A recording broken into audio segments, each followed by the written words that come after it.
welcome everyone to the Oscar So White panel on the evening that stuff is happening in Hollywood.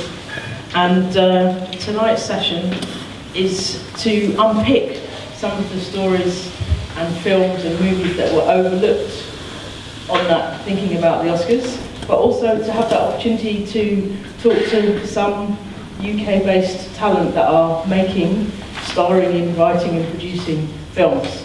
My name is Arima Ochu, and I'm going to be your chair for tonight's session. I'm going to introduce our panel. So Rimbo, you've kind of pulled this together. You're an editor, but you're also artistic director of Fade to Back, the film festival.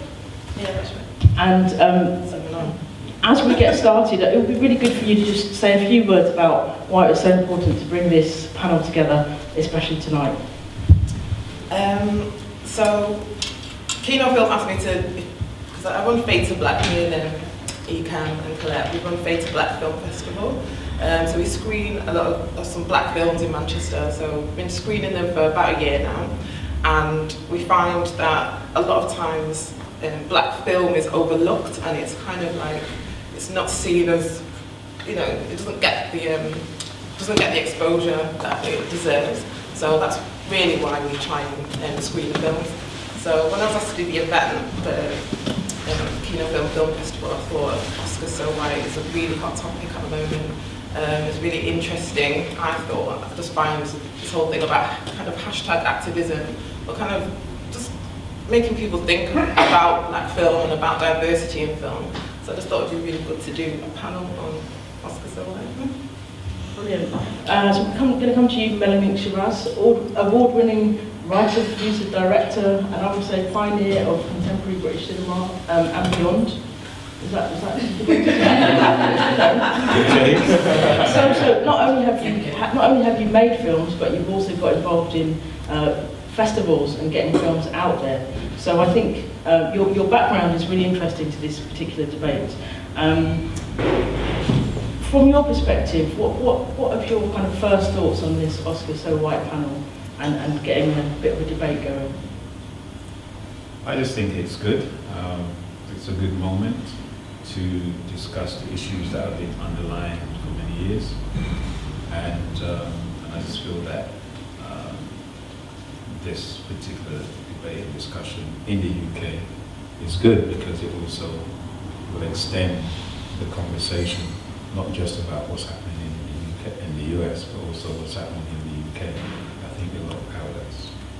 So for me, that's why I think it's important. Fantastic. And then I just want to introduce our final panel member. So Marcus Hercules, actor. You run your own production company, Hercules Productions. Seen in both mainstream cinema, but also renowned for doing some work, not cinema, sorry, TV. Also, some of your work up at Contact Theatre and beyond. For you, what's your kind of take on getting involved in a discussion like this tonight? For me, it's interesting just to kind of just understand, I suppose, like different people's opinions and how we can kind of move forward in trying to open doors and make things more accessible for people in general. And people of minority. As an actor, I think I've been very fortunate. So in my early career, I was fortunate to do, bits of television and stuff like that. They would tend to be sometimes what you might call stereotypical parts. But I do feel like I've had a bit of a balance. That's why I say I feel like I've been lucky. But I think when I got to a certain point, it's like then it stopped because there's only certain types of roles, and once you kind of, I don't know, I started to suppose when you start growing your hair and stuff and just being you as a black man, it becomes a little bit like then how do we fit this black person into this? How would we maybe make somebody like myself, maybe like a doctor or a police officer or somebody who's a teacher? I don't think that people who do casting and stuff like that, they kind of get stuck on an image. So an image, I suppose, of somebody with dreadlocks is somebody who is kind of, I suppose, so I think it's like maybe doesn't kind of conform. Whereas if I shaved and I had a short hair, you know, and it was well groomed, like how maybe, I don't know, society might want to see me, then I might be more acceptable. So I suppose for me it's kind of, I kind of went away from trying to fit into what the mainstream wants. I feel like I just have to do what I do. And as I go on now with my work with the company, it becomes more kind of, more of a point to me to kind of, you know, push young people forward and give young people the opportunities and try and open doors. I suppose it's that thing of, you know, if you can kind of get through the door, to kind of leave the door open as well so that other people can come through. With our company, we've had like, there's a young girl, she just filmed Class Dismissed, a young black girl, she started the classes when she was 8, she's 12 now, and you know, it's a great opportunity for her. My son, your nephew, they were involved in shows at the Royal Exchange, which, you know, was a great opportunity for them, you know, performing in front of full houses. So it's a strange one for me because I don't know if I look at the problem as such. I'm more of a pusher, so I just kind of just push through, and I think that's probably the best way for me to do it, and because then I don't get hung up on why I didn't get this or why that didn't go for me, and you know, it kind of becomes like a sad story when I don't believe it is a sad story. You know, there's so much talent out there, and if you believe in yourself, you know, anything is possible. So it's about now kind of, I suppose, in the higher kind of hierarchy, kind of pushing forward. And now I'm trying to create my own films and stuff as well. So I can feel that passion coming through. Hopefully we're going to talk about that whole array, from people in front and behind the camera, some of the challenges, the barriers, but also some of the things that us as filmmakers that we've gone on to try and kind of push the boundaries with this. Yeah. So we're going to go to our first clip, and I should say that I'm going to come to the audience quite soon to kind of get your thoughts. So now's the time to be thinking about questions that you might have, or even comments. So our first clip, let's have a look at that.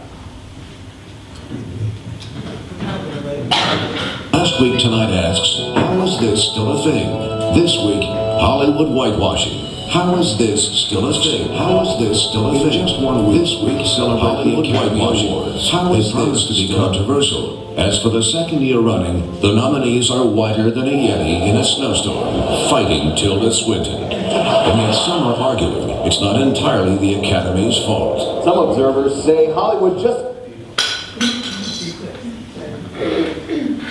doesn't provide enough good roles for black actors. One of the reasons for this might be that even when there are roles for non-white actors, they sometimes still get played by white people. In Prince of Persia, based on a video game set in ancient Iran, Jake Gyllenhaal plays the title character. That's right, Jake Gyllenhaal, a white American with a Swedish last name, was cast to play the Prince of Persia from, you know, Persia. And he's far from alone. Just last year, Emma Stone played the half-Asian Allison Eng in Aloha. Apparently Aloha means hello, goodbye, and you've got to be fucking kidding me. And when Hollywood needed actors to play Egyptians in Exodus, Gods and Kings, it knew just what to do. Moses, Ramesses, you grew up together, close as brothers. That was a guy from Australia and a guy from Britain, pretending to be two guys from Egypt, a country in Africa. And if you like that, don't miss Gods of Egypt opening Friday, starring a Scottish guy. I shall be the one true God. Wow, that's the whitest Egyptian since these four. All of this is nothing new. White actors have taken roles designed for every ethnicity throughout Hollywood history. From John Wayne as Genghis Khan in The Conqueror. Your treacherous head is not safe on your shoulders. To the non-Puerto Rican Natalie Wood as Maria in West Side Story. Buenas noches. To the multiple instances of white actors playing Asian characters, from Marlon Brando. Sakini by name, interpreter by profession. To, of course, this. You cannot go on or keep reading my bill. It's a performance the New York Times in 1961 actually praised as broadly exotic. Seriously. Yes, there's no shortage of roles for white actors playing non-white characters. The historical figure you're playing wasn't white? Not a problem. The contemporary figure you're playing wasn't white? Not a problem. The cartoon the movie was based on was entirely about non-white people? Not a problem. Your characters are named Esteban and Clara Trueba in the Isabel Allende novel the movie is based on? Right this way, Jeremy Irons and Meryl Streep. And even when a non-white person does score a major role, when they make the porn parody, guess what happens? Don't worry, I got this one. Please, Dick Way. And when filmmakers get called out on whitewashing, the justification is less to do with black and white and more to do with greed. Director Ridley Scott told Variety magazine he can't mount a $140 million film and say that my lead actor is Mohammed so-and-so from such and such.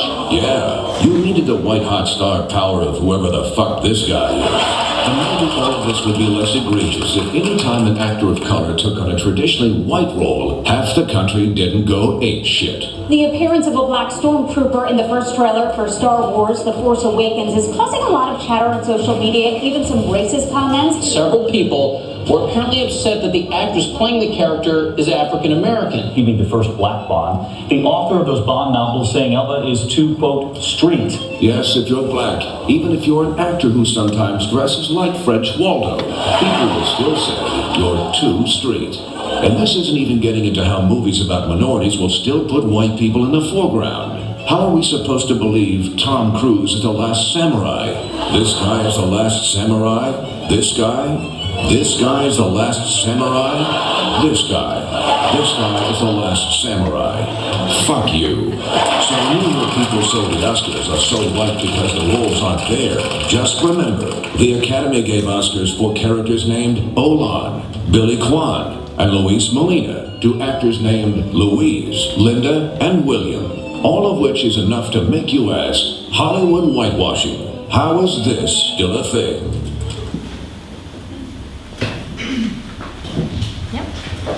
Outline for us, pure and simple in that clip. Marcus, I wanted to come to you to talk about why you think black actors haven't been nominated.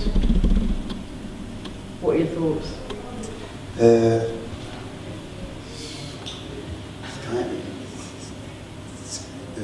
Gosh, I don't know. I feel like it's a bit of an injustice, really. I feel like. And maybe because of the way the system's set up in terms of, like you seen on the clip there, the parts are not there and given. Sometimes, you know, things are about opportunities, and if opportunities are not being given, then nobody can grab anything. You haven't got anything to get. So I would say that's a big part of it. And then the films, there is films that people could have been nominated for that it's a bit disgraceful, really. So I can't really sum it up. It's just, it doesn't add up in my mind, really. So any kind of explanation I try and think of it doesn't really add up. So. I mean, this is the second year in a row where, you know, this hashtag Oscar So White has been put out there. Mm-hmm. Is it surprising? You know, so are we surprised? It seems to me to be strange that it's 2016 and like not one black person, either in front or behind the camera, was nominated.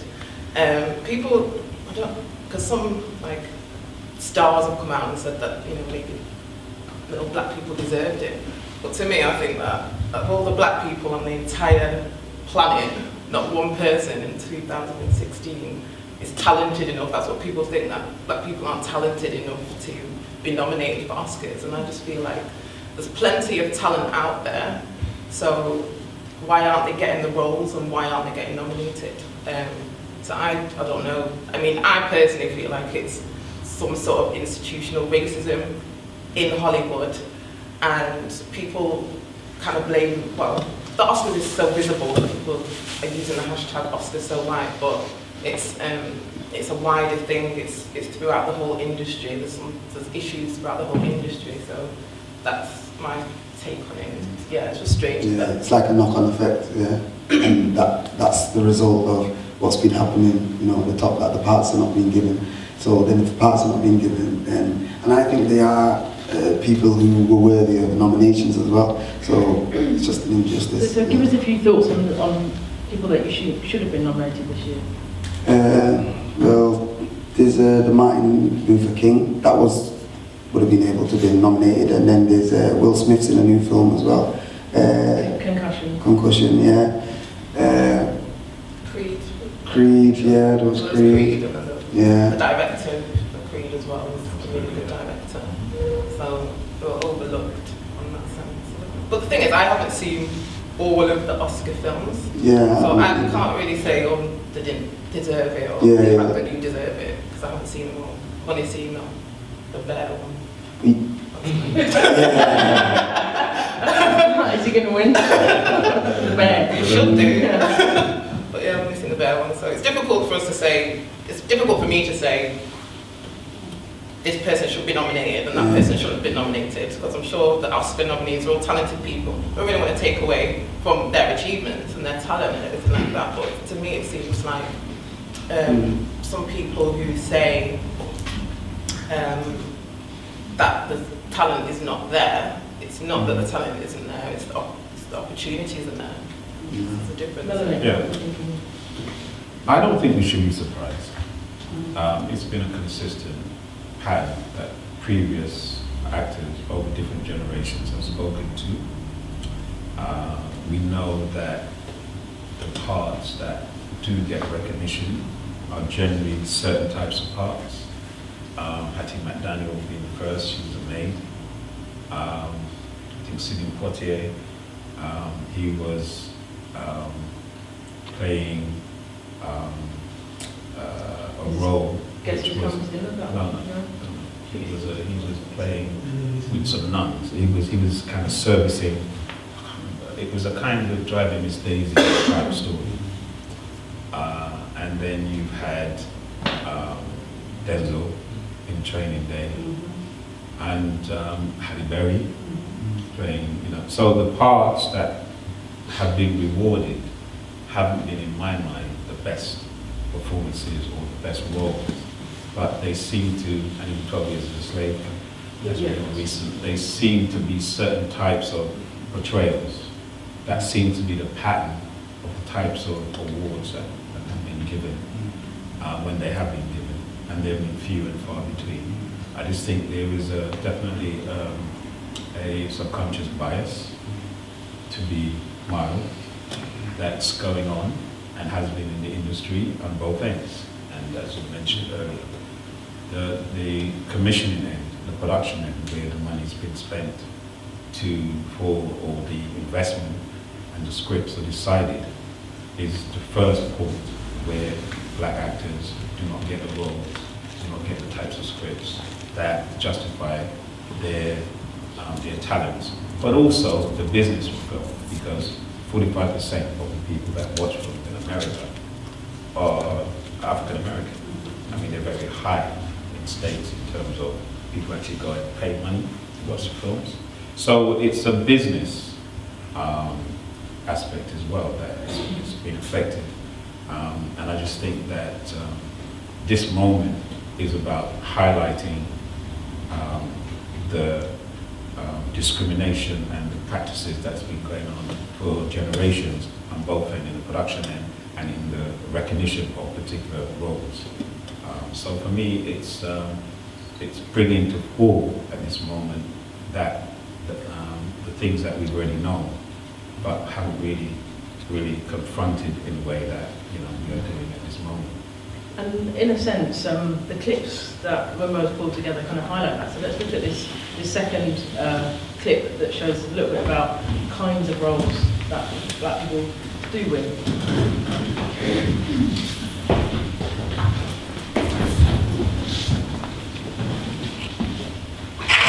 What is it like to be the subject of Oscar snub outrage? Are you like, yeah, people get angry that I wasn't nominated, or do you want to tell people it's okay, I'm going to be all right? I say to people, calm down, it's fine, be angry, be angry. It's okay, tell them they're a bunch of...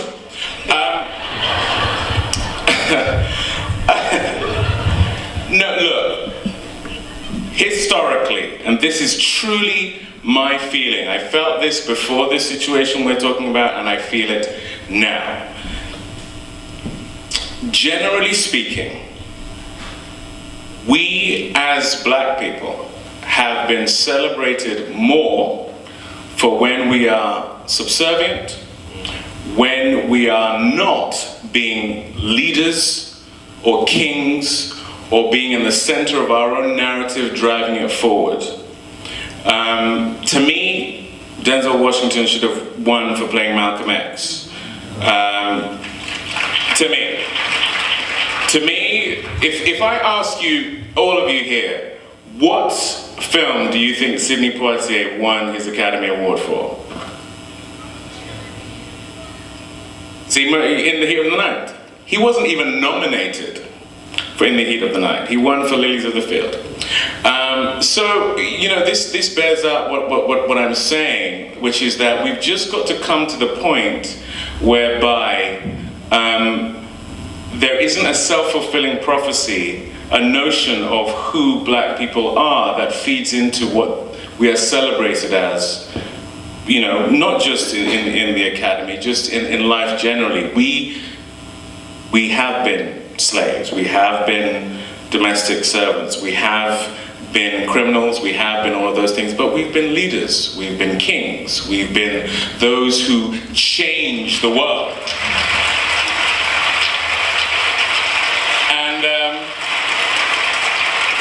Those films where that is the case are so hard to get made. People have often said to me, why has it taken so long? I mean, he was assassinated almost 50 years ago. There has been no film where Dr. King has been the center of his own narrative up until now. That's because up until 12 Years a Slave and The Butler, that did so well, both critically and at the box office, films like this were told through the eyes of white protagonists because there is a fear of white guilt. So you have a very nice white person who holds black people's hands through their own narrative. And then you don't want black people to be, you know, we don't want to see that pain again, so you don't really go into what that pain was in an authentic way. Both of those things are patronizing to the audience. You can't have people curating culture in this way when we need to see these things in order to move forward from them. And so, like I say, you know, 12 Years a Slave and The Butler changed the narrative there. I know for a fact that Selma got greenlit after both of those films made almost $200 million each. I know that because Paramount said to us, well, that means that Selma will probably make around 98 million, so let's make it.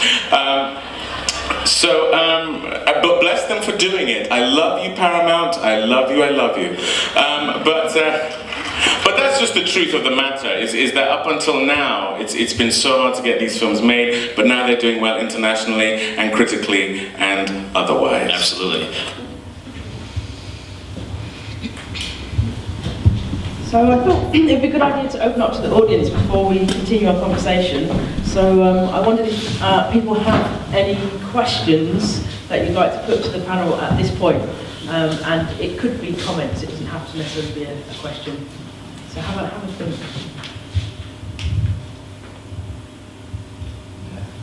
Okay. Alright, hi, my name is Nathan. I'm in my second year at Manchester School of Theatre at the moment. As I look around in my school, there's a school of 90 people, 8 of which are ethnic minorities. And I think the problem is that in the younger generation, there's nobody to aspire to, or there's nobody to look up to, and it affects the younger generation. And I just wanted to know how we could influence the younger generation. How can we get them involved from a young age and get them involved in being actors, writers, directors, and stuff? How can we get more of that? So how can we influence that younger generation? Yeah. I just think that it's what we do, how we change the narrative. I think that's important, that we take ownership. And that's what I've had to do. I've had to decide after being in the industry for how long? I don't remember now, so long. But I did a movie, and I thought that the doors were going to open, and then it didn't happen. And did stuff for TV, won awards, and all of that stuff. But found that my independent voice was not wanted in the way that I wanted to tell my narrative. And so I have to make a decision about how I'm going to tell my story. And that's then how we then have to change a narrative. And as filmmakers, as producers, we have to always find a way. And that's something that we have always had to do. In all the genres, whether it's in the music or whatever, we've had to find a way. And I think that the change comes when we have to produce work that is not necessarily dependent, like in the UK, for example, a lot of the films are produced through funding, and often that chokes the creativity, and most of us don't get into that. And so you're often independent anyway. But for me, it's about getting your ideas made and figuring out a way to make this, tell your stories. It's the only way, because you can't be dependent on what's going to happen with Channel 4, BBC, or any of those usual suspects. It's really down to what change we can make. But I mean, the other side of that is that we also need to agitate for change as well. It's not just one way, it's a dual process. We need to show the institutions that we pay taxes and that we also deserve better. So I think it's a dual process. And I can relate with that as well. Because when I was at university, like I was the only black person, black male in my class in the year, and I just thought to myself, surely I'm not the only black person who wants to do this. But then, yeah, I think in going out there and then finding work and stuff, then when it dried up, it's like then I decided to create my own work. Because otherwise, to fulfill what my dreams were, I needed to do that. And then within doing that, I kind of started off on my own with a one-man show. But then I thought, I wanted to other people. It was a lonely experience. I was just talking to myself in a room. And I thought I need to get some more people. So then I just involved other actors and stuff and started to develop. And we developed like it was a multimedia piece. So some bits were on screen, some bits were on stage. And that way I was able to engage with, other actors. And not just like black actors, even just actors in general, but able to do it with freedom, like how my mind thinks free, rather than how an institution thinks and how they try and put things upon us or whatever. I also think like we were saying then about, we have to really take ownership of it. We have to create our own stories, we have to write our own stories, and we have to be determined, like, just keep on pushing and pushing. I've got my one-man show that just the other day at home. And like, I had to apply 7 times for the money. Not like, I don't know, people might have to apply more than that or whatever, but for me, it was just because I felt that this story needed to be told, so I was just then persistent on it. And it takes that, and then I think also then with the young people coming through, we have to kind of, have a hand out for them and try and show them the way, you know what I mean? And just to give them the opportunity in acting, it's a great way to kind of express yourself as a young person. So it gives them a great freedom as well. And I think to just we just need to give them that freedom in that space and create stories and enjoy doing it as well. And not kind of be like the industry in a sense. I feel like we've got to be bigger than the industry. So when we tell our stories, we've got to tell it with real freedom. And I think that's key as well, because then it can seem like because somebody pushes you in a corner, then it's like, oh, well, you know what I mean, I'm gonna just do it like this, I think that's a danger for me. So, because it can cause hurt, and with hurt can come like grudgefulness, yeah? So you've got to really be careful as well with how you kind of function within that, and you've got to be bigger than the game itself in a sense, realistically right now. Yeah. So also, like, in terms of, I think people should be making their own work. We need to just continue what we're doing and try and make our own work and everything like that. But also think that the Oscar So White hashtag and like calling out racism where we see it and trying to like advocate, it's kind of important, because people look at the Oscars and think that's the pinnacle. And when people will get discouraged, no one ever sees any black people winning any Oscars and think, oh, I'm not gonna, I won't be able to progress in my career, so I might as well not try. But it's really disheartening. It's sad for young people who think that there's no point, or I'm not going to try, because they're not seeing people's efforts being recognised on such a high platform. I think you've really touched on a real point. So I used to work at a company. I was kind of talent spotted up here in Manchester at Kinofilm Festival, organising Blue Fire, which was Black and Asian film programme. And Mark from B3 down in London, I invited him to be on that panel. I thought, I've got to get him on that panel. And his company was all about developing Black and Asian minority ethnic talent. And he wanted to do it not just in London, but around the UK. And he was someone who managed to get money to do this, which I thought, to get money to develop talent is a great possibility, but also that you can then produce and make those films that are kind of BME led. And for me, so I went on to work for him and to kind of find people in Manchester that could make their own films. The big challenge for me was we'd made a kind of amazing slate of 24 short films, many of which I'd executive produced. And the big challenge for me was that one day we were at the BAFTA showcasing those films in front of the industry, and we were in the room, and there was one film that touched on the challenge. It was just after 7/7, and we had an Asian film that looked at radicalisation, and we'd gone for the safe ending that wasn't going to piss off the funders. And in that room, when there was a huge sigh of, oh, thank God, that we hadn't gone for that more dramatic ending, I thought, oh, we've failed. And we fail at that point where we try and make it for the mainstream. So I think there's this incredible opportunity actually to work in a counterpoint to the mainstream, because that is what black talent is good at. People, I hate to say it, people love our shit. At the end of the day, it gets copied and it becomes mainstream. So that idea of how you hold on to your identity and authenticity is a really big challenge when it comes to developing talent and finding yourself as five amongst many. So I absolutely hear you with that. So let's really think about what those structured opportunities might be in the future. But we had another question.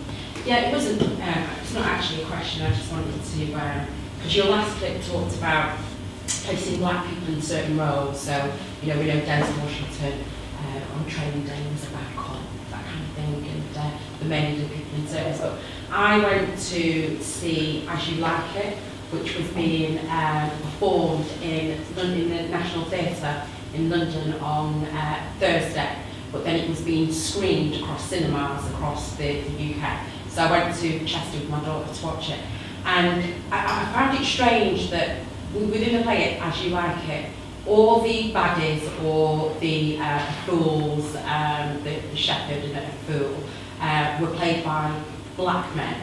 And so the tyrant, the duke, the tyrant was played by a black man, when his daughter and his brother were all white. So all the good parts were white guys, and all the bad, foolish part were black people.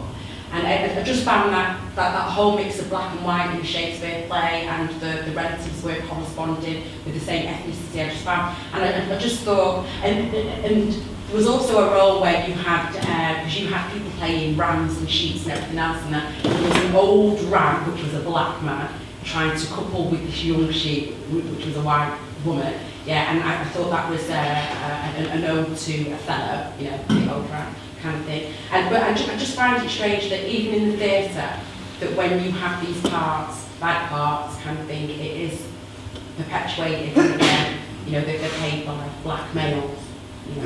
It's a thing as well, I think, as well. It's when people watch television, they can tend to believe what they see. So if there's a black person playing a bad part, then when you see black people in the street, you're more likely to think, oh, that's a bad person type of thing. And I think that's what the media, it tends to do. So it's difficult. So it's important to be able to tell a different story. Tell a different story, yeah, definitely. But it's also important, the message that is also sending to white audiences who watch these, and the subliminal messages that are then reinforced or put into people's minds about the type of roles, the type of perceptions, and that to me is very damaging. I find, I have an example with my latest film, Looking for Love, which is a feature documentary, which is open in about 15 cinemas in the UK when it was released. And I found that even though it's a documentary about relationships and it was focusing on black relationships as the core, but the theme was about love and relationships, which is universal. But yet the audiences that came to it were mainly black. That somehow this film, even though it's about relationships and it has a universal themes around it, wasn't attracting white audiences to come and watch it. And I found that very interesting to understand that what is it is going on in the psyche that says, oh, is it that, oh, black love is talking about black relationships, so therefore it's not about me? You know, what is actually happening? So I think there's a lot of kind of psychological elements that we're challenged with, I am as a filmmaker, with these kinds of film, which eventually will come, and audiences will come to it, as I did with my previous film, Learning an Illusion, which is a movie which took, I think, about 5 or 10 years before white audiences actually started watching it. Now it's taught at courses in universities, but it seems there is this gap of kind of understanding and engaging with black culture, black characters, which I think is being perpetuated, and it creates a mindset of difference. And that's really the challenge that we as filmmakers make. So we're telling a story. If we're going down a mainstream road, which I'm not, but if I am, I would have to factor in white people into my film. I mean, there's a classic story of the latest film with Miles Too Far. Miles Davis, is a film on Miles Davis. Yeah. And Don Cheadle is the director and also features as Miles. And he said he had to get the funding for this film. He had to bring in, introduce a white character, which was Ewan McGregor, to play in that part. He had to introduce that role in order to get the money. And so there's a very strong sense that if you don't have white characters in your narrative, you're not going to get the funding. And so that's kind of what we're up against, really. Well, it's been said that I think it is patronising to audiences, because I think white audiences aren't as conservative as the studios think they are. And because I think it was what was that? Straight Out Compton, actually. So that did really well at the box office. And I think it made 20 million more than it was predicted to make. So I think it's that Hollywood or the commissioners who are doing themselves a disservice by not telling black stories, because they're actually I think they're patronising audiences, and I really don't understand why they don't want to fund any more black films, because it is actually commercially viable. And I think audiences actually would like to see a bit more diversity. Yeah. I mean, the thing with Straight Outta Compton is that the writers who were white got nominations, and the director didn't get anything. Which is a bizarre scenario, but yes, it's absolutely so. And it would be interesting to see the conversation that took place in that film getting commissioned. You never. So the kind of concessions that you have to make as a black artist in that kind of mainstream. You can imagine a lot of kind of conversations that prevent things from happening. But let's think about kind of some of the potential solutions. So in the internet era, there are other ways to get your film funded. There are other ways to get your film distributed. I saw that Spike Lee had raised $1.5 million to make his next Spike Lee joint, and he didn't even have a title for it. He just put it out there and said, if you like my film, fund me. Now he can do that because he's got a reputation, but there are other ways in which, he said he was doing Kickstarter before Kickstarter existed, even to get his first film made, and beyond. So there are other ways. What ways have we been using that have been either funding or distributing our work, kind of bypassing all of those challenges around getting money? Most filmmakers, black or white, in the UK, are working independently because the mainstream structures do not service the film, the talented sector. And for us as black filmmakers, and myself, it's been figuring out a way to tell my story within the resources that I've had. So I've produced like 2 feature-length documentaries, Serve Lovers Rock and Looking for Love, who have all been in the cinemas. The Story of Lovers Rock was like, I think, one of the highest grossing documentaries in the UK. It came out in 2011 as a documentary. But I had to figure out a way to actually be able to finance it myself through my own resources, shoot it in a particular way. The fact that I've been in the industry for quite a while, I had to figure out how to be able to do that.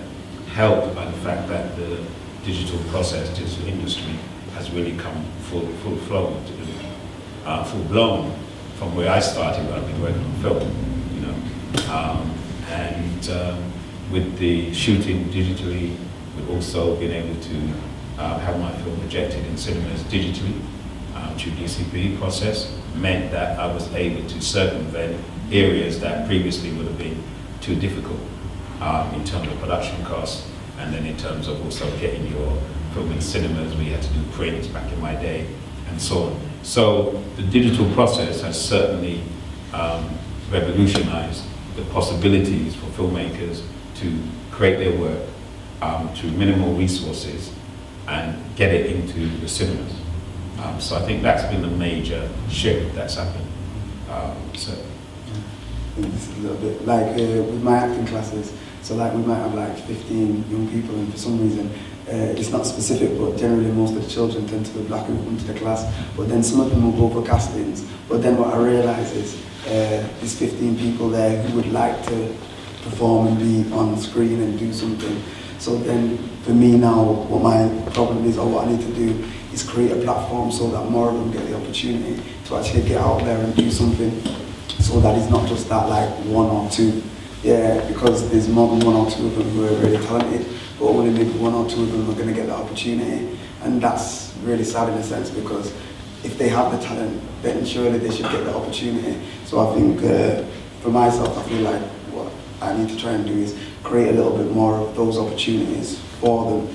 So I've got like some ideas about wanting to kind of create some like little 2-minute short films for some of the young ones from the acting class. And then also for myself, because it's like I almost forgot about myself for a while, and then to try and create something, a bigger package for myself and, you know, for other actors who I know, and through doing different things as well, we know different, you know, actors who are on television and whatever, you know, who will get involved in the projects.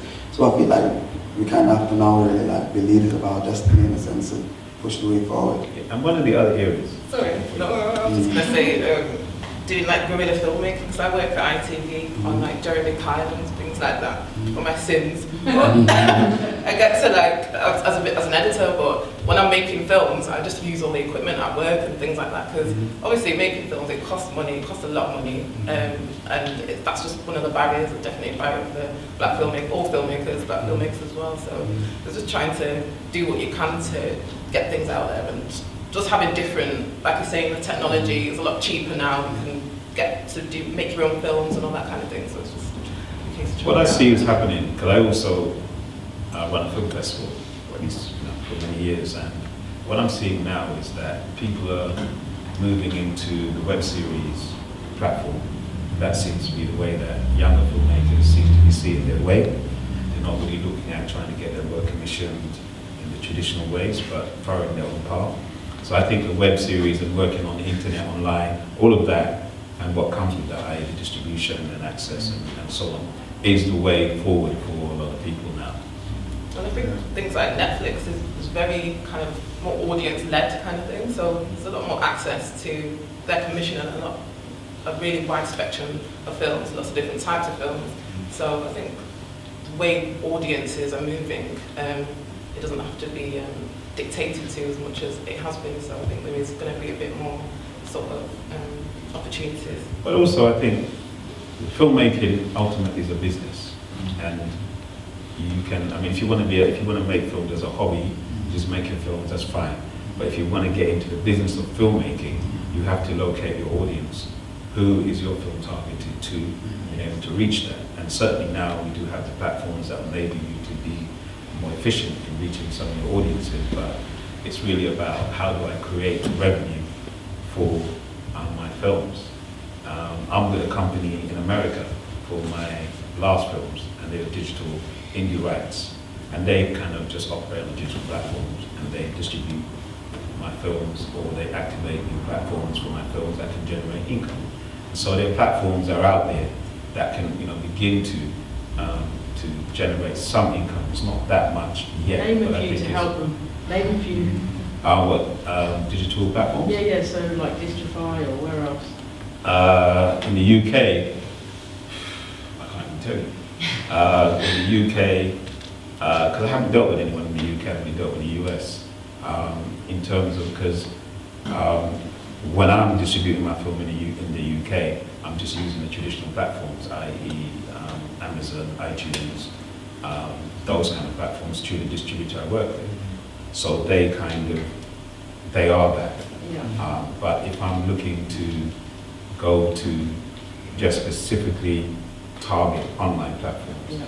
I think also it's kind of a timely moment that British Film Institute, so BFI, who's meant to fund and support talent, have brought up this new diversity, commissioning, and thinking about not just kind of audience, all the things we talked about, audience development, creative leadership, so being filmmakers ourselves, being leaders in this area, but it's unifying those two different perspectives, I think.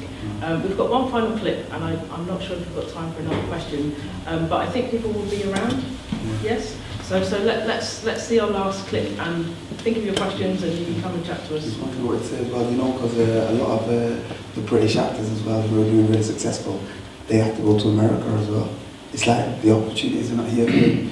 So, and like Idris Elba, like would he be who he is if he didn't go to America? And the chances are probably not. And that's where the flaw is. There needs to be more opportunities here in the UK as well. So sounds like there's a bit of audience development of actually broadening out who watches the kind of work that we make, as well as being able to cross the channel through the internet.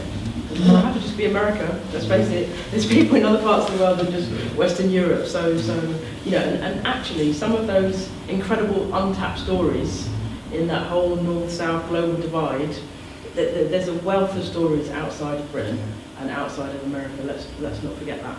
Okay, let's see our final clip. Yeah.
Seconds out, that's the end of our session. I just wanted to say that was a clip from Creed, which is great, by the way. Go and see it. But one last question: are you going to watch the Oscars? Who's watching the Oscars?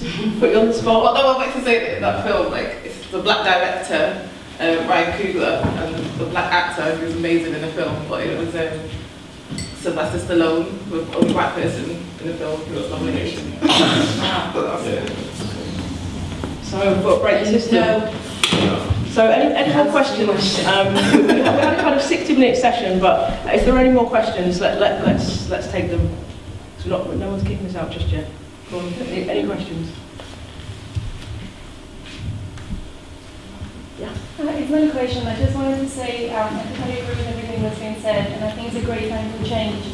And that myself as a foreign actress living in London, I can relate to that diversity, lack of diversity in roles. I mean, obviously I'm not part of Black minority, but I'm part of the minority of actors out there, and I feel like roles have been offered have been like prostitute, or maid, or waitress in a bar, and stuff like that. Obviously the lead roles and the important roles that you can expose yourself from, in a good way, are not there for lack of diversity. So I think I totally agree with what you all said, that we have a platform to change it, and by promoting more diversity, by pushing forward and going, just showing that, everybody can do it, doesn't matter where you're from, how you look, what color you are, and all that. So thank you.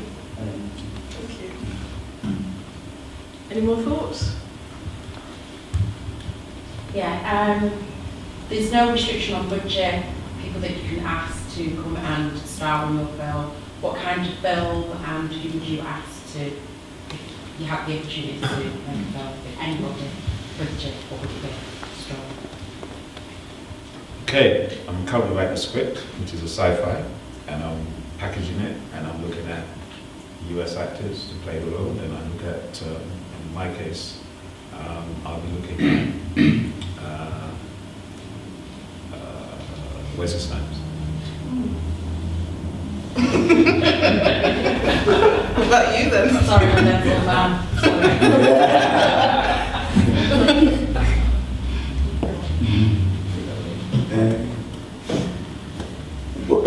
What was the question again? Sorry.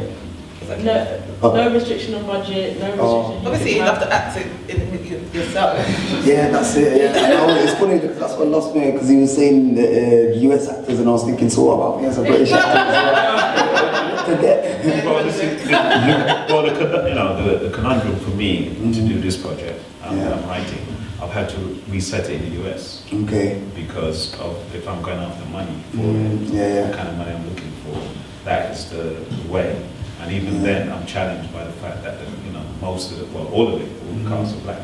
So it's another element to it. So I'm having to go, but it doesn't mean I will be using UK actors, no doubt about it, because it's a story that I want to shoot in South Africa.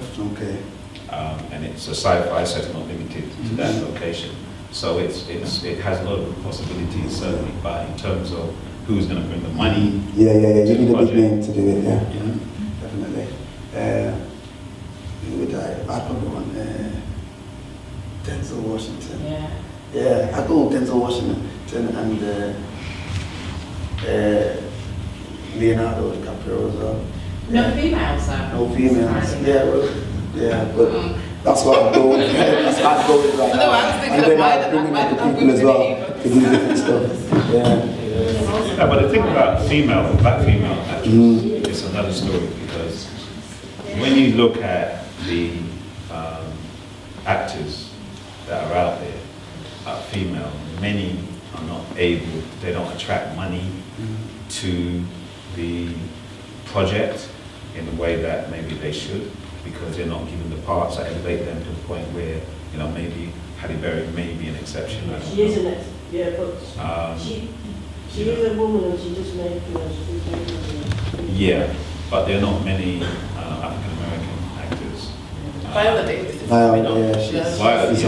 But even though that she's coming up, if you was to say, you put her name on, in terms of money, to money men, it's not really going to be. Well, she was actually recently saying that people are talking about Oscar so much that there's a black woman in the industry that should pay a lot less than white women in the industry. So they're like right at the bottom.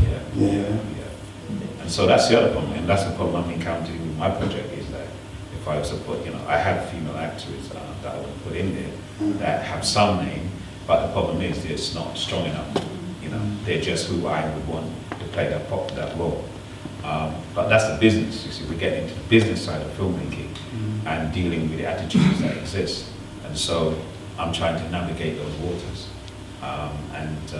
It's a bit of a mathematical conundrum. So you kind of have to have, if you were going to try and make your first film, you as the writer or the director, as a first-time writer or director, that isn't really going to happen unless you have a big name, a producer that can pull it off, and then the cast. Yeah. And so there are all these mathematics that kind of play against you, which is led by the financing of the film. So if you're going to make your first stuff, you kind of have to go the independent route just to get something made. Definitely. And also consider the budget, because even on my film, I've had to reduce the budget so I can keep it at a level that I could try to control, because the more you try to spin it, the less you're going to have control. And I'm also have to think about with my accountants, because my accountants, they raise money, because that's what accountants do now also, to package it so that I'm able to look at getting money not just from the UK, in this case, I want to get money from South Africa, I want to get money from different places that will pull together. So it's that kind of mix that I'm having to think about in terms of doing this particular project.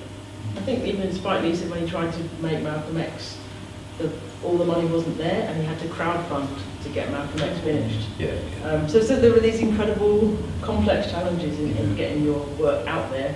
It sounds like it's possible, so we don't want to put people off.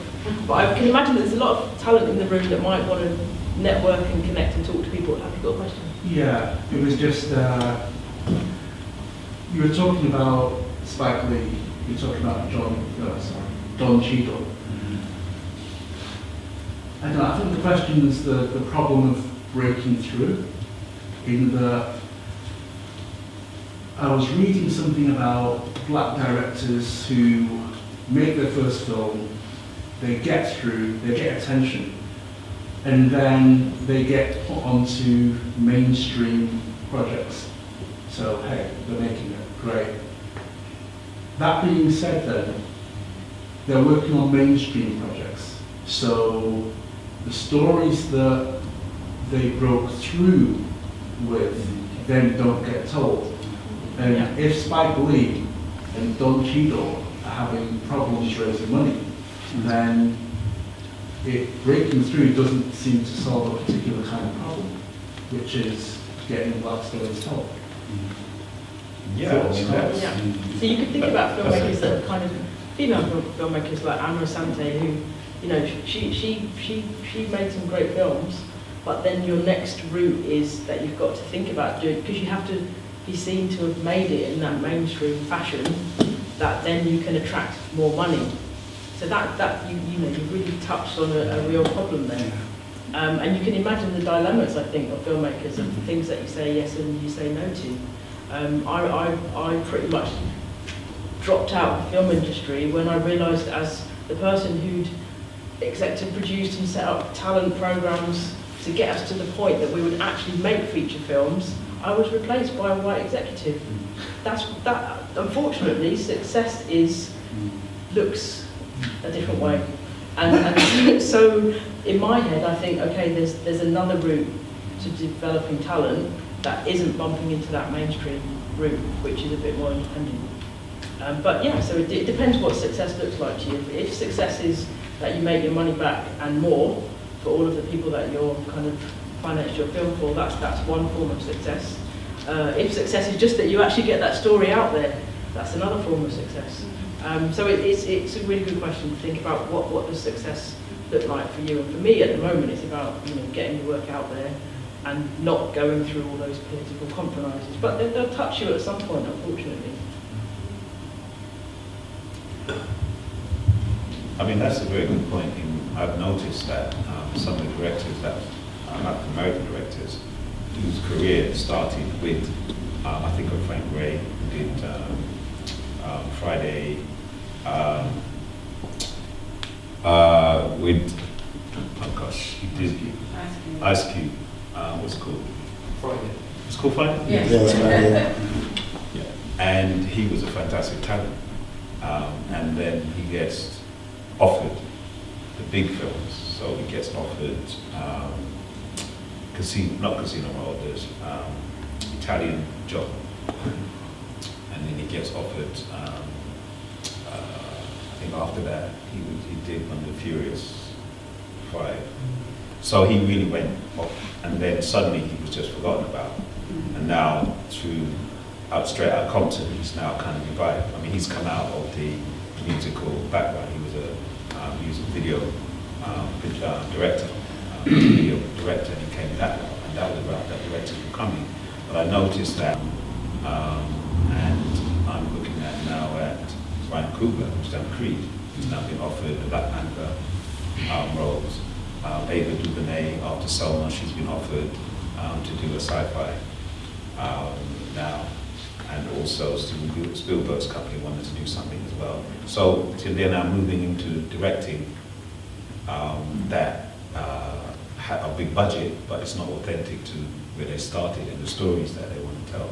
So I think this is kind of buy-off scenario, which happens in the music industry as well. It just happens where the talent doesn't get to fulfill its authenticity in a way. Well, Ice Cube said he's setting up a studio in Hollywood. Yeah. Is that one you can tell us? It should be interesting.